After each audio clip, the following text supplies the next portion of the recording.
انہوں نے ایسا قابل بھکاری وزیر اعظم چن کر لگایا، 3 دن تک وہ مسلسل قوم پر تشدد کرواتا رہا۔ کوئی جمہوریت پسند معاشرے میں یہ ہو سکتا ہے؟ اگلی رات وہ قوم سے ٹیلی پرومپٹر کے ذریعے خطاب کر کے قوم کو اخلاقیات کا درس دے رہے تھے، اس سے اگلی صبح وہ کرپشن کے کیسز میں حاضری دے رہے تھے۔ میں تو یہ خدا را کہوں گی، یہ کون سا ہیرا یہ لوگ انہوں نے ہمارے اوپر مسلط کر دیا۔ آپ بات کریں، دیکھیں میری بات سنیں، ہم سپریم کورٹ کے پاس بھی جا رہے ہیں، ہم سپریم کورٹ کو بھی یہ بتا رہے ہیں کہ کنٹیمپٹ آف کورٹ ہوئی ہے۔ کورٹ نے کہا تھا راستے کھول دو۔ 1400 آپ نے ریڈ تو رانا ثناء اللہ وہ جو قاتل ہے وہ مان گیا ہے کہ اس نے 1400 لوگوں کو ورکرز کو صرف قید کیا، جو یہ کہہ رہے تھے کہ 200 بندہ ہم نہیں نکال سکے۔ 4000 ریڈز انہوں نے کی ہے، 32,000 انہوں نے شیلنگ کی ہے۔ اس کے باوجود ہم صرف اتنا کہتے ہیں، ہمارا احتجاج ایک پرامن احتجاج ہے جو ہر پاکستانی شہری کا حق ہے، ہمیں اس احتجاج کا حق دیا جائے، اور ہم آئے ہیں فری اور فیئر الیکشن کے لیے۔ عالیہ صاحب مجھے ذرا پلیز بتا دیں کہ اب آپ کو بھی نوٹس تو مل چکا ہوگا نیشنل اسمبلی سیکریٹریٹ سے کہ آپ آ کے اپنے استعفے کی تصدیق کریں، تو اس حوالے سے کیا کوئی فائنل اسٹریٹجی بنائی ہے؟ یہاں بس ڈکلیئرڈ ہے کہ جی ہم نے استعفیٰ بھیج دیا تو بھیج دیا، اب ہم نے تصدیق وغیرہ کسی پرپز کے لیے نہیں جانا؟ دیکھیں جی، سب سے پہلی بات ضمیر صاحب یہ ہے کہ ہم وہاں پر کھڑے ہو کر اپنے استعفے اسمبلی میں دے چکے ہیں۔ اس کے بعد ہمارا ڈپٹی اسپیکر وہ الیکشن کمیشن کو بھجوا چکا ہے۔ اس کے بعد تو ساری story P M L N نے، ان کے ایاز صادق صاحب نے کھڑے ہو کر انہی کے اگینسٹ پوائنٹ آف آرڈر پر بات کی، اور وہاں پر جو اسپیکر صاحب تھے انہوں نے رولنگ دے کر اس کو واپس بلا لیا۔ ہم تو سارا پروسیجر آلریڈی کر چکے ہیں۔ اب یہ حکومت ایک ڈرامے بازی کر رہی ہے، یہ نیشنل اسمبلی کو لیجیٹیمائز کرنا چاہ رہی ہے، جو ہم نہیں ہونے دیں گے۔ سیدھی صاف سی بات ہے، ایک ریجیم چینج ہوا ہے، یو ایس کے کہنے کے اوپر وہ ریجیم چینج ہوا ہے، ایک امپورٹڈ حکومت ہمارے اوپر عالیہ حمزہ صاحبہ یہ جو ساری صورتحال ہے، اس میں اب کیا طریقہ کار کیا ہوگا؟ کہ بس احتجاج ہی ہے نئے الیکشنز کی ڈیٹ تک، یا پھر اس میں کوئی معاملات جو ہیں واپس اسمبلی میں آیا بھی جا سکتا ہے اور اس کے ساتھ احتجاج رکھا جا سکتا ہے، جو میں نے آپشنز ڈسکس کی ہیں، اور یا پھر اسی طرح جس طرح کہا جا رہا ہے، جو لگ رہا ہے کہ حکومت آپ کو دوبارہ نکلنے نہیں دے گی، اسلام آباد نہیں آنے دے گی، تو جو فواد چوہدری صاحب نے عندیہ دیا کہ آئندہ کا لانگ مارچ یا دھرنا جو ہے اس کی کال پر پرتشدد معاملات ہو سکتے ہیں، آپ کو کیا لگتا ہے؟ بسم اللہ الرحمن الرحیم۔ سب سے پہلے ضمیر صاحب میں کچھ باتیں کلیئر کرنا چاہوں گی۔ یہ جو سارا کچھ کہا گیا ہے نا، مجھے تو صرف اتنا پتا ہے کہ جو 25 مارچ کی رات کو جو نہتے پاکستانیوں کے ساتھ ظلم و ستم اس امپورٹڈ ریجیم چینج کی وجہ سے ہوا ہے، وہ انفارگیٹیبل ہے۔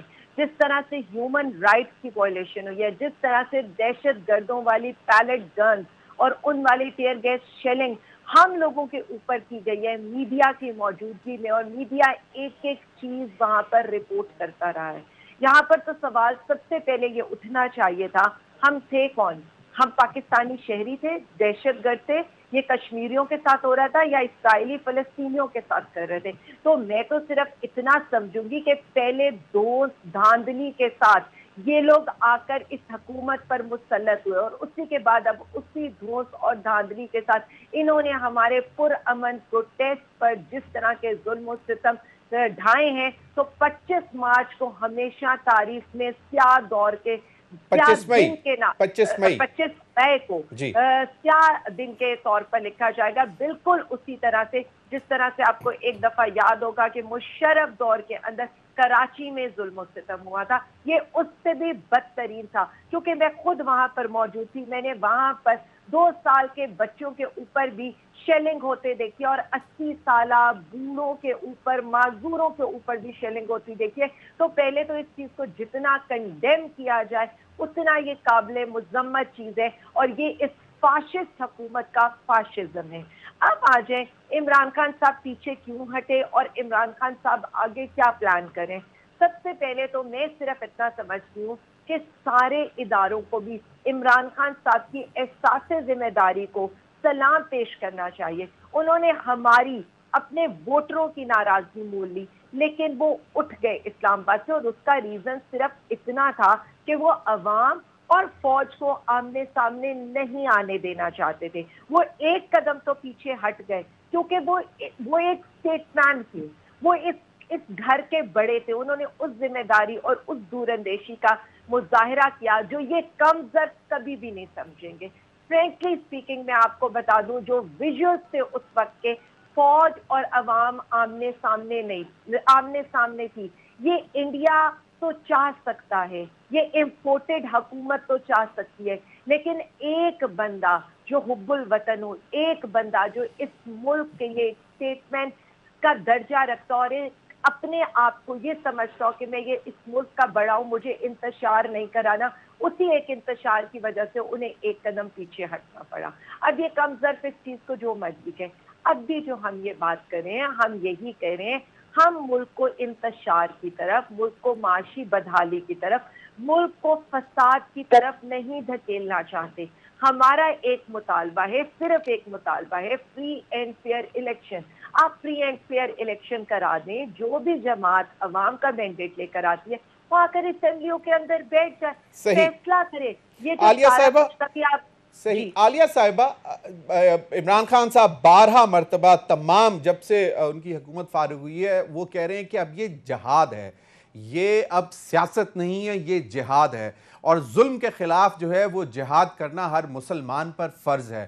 یہ عمران خان صاحب دے رہے ہیں۔ اس وقت جو ظلم ہو رہا ہے وہ مہنگائی کا ہے، اس غریب طبقہ بہت بری طرح پس رہا ہے، اور جس طرح آپ کو معلوم ہے کہ اندیا یہ بھی دیا جا رہا ہے کہ جناب مزید بھی اضافہ ہو سکتا ہے آنے والے دنوں میں تیل کی قیمتوں میں، پیٹرول کی قیمتوں میں۔ آج ایک وفاقی وزیر نے تو کہہ دیا کہ بجلی کی قیمتوں میں ہم اضافہ نہیں کر رہے، اور وہی کیپ جو 5 روپے آپ لوگ کم کر کے گئے تھے اس کو کنٹینیو کریں گے، اور جولائی میں 1 جولائی کے حوالے سے بعد میں ہم فیصلہ کریں گے کہ کتنا بڑھانا ہے۔